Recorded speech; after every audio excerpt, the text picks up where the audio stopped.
Thank you, fellow Toastmasters and guest. So Kathy did give her icebreaker speech entitled Me and Grandma Moses. And I want to include one thing from the manual. This evaluation is wholly my opinion and reflects only my perceptions, and I hope they are helpful.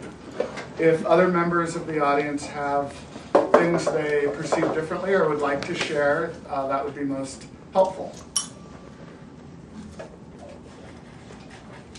There are a number of points to evaluate in regards to the icebreaker speech.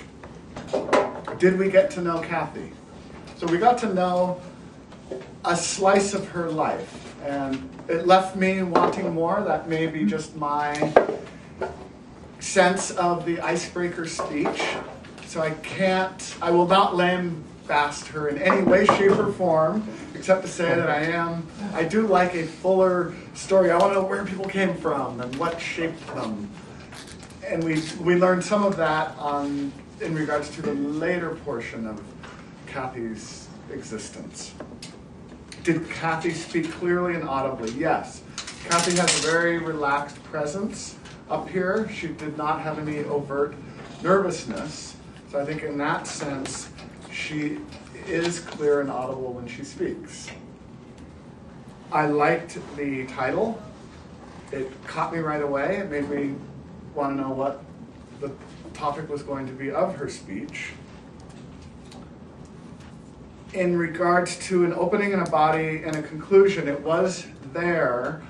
However, I thought that the linkage between the opening and the body could have been a little stronger. I spent a minute or two with part of my mind wondering how Grandma Moses was going to tie into turning 50 and wanting a career. And that linkage would have freed up all of my mind to listen to your speech rather than have part of it wonder what that connection was.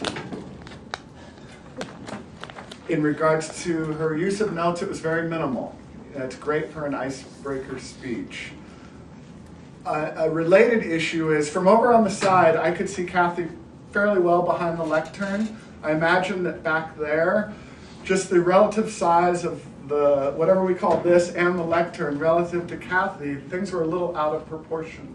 If you have the freedom to influence the size of what's in front of you, it would be great to sort of scale it to your size, or if you're able to get rid of some of this, because it was almost like you were kind of trying to be seen from behind this big thing.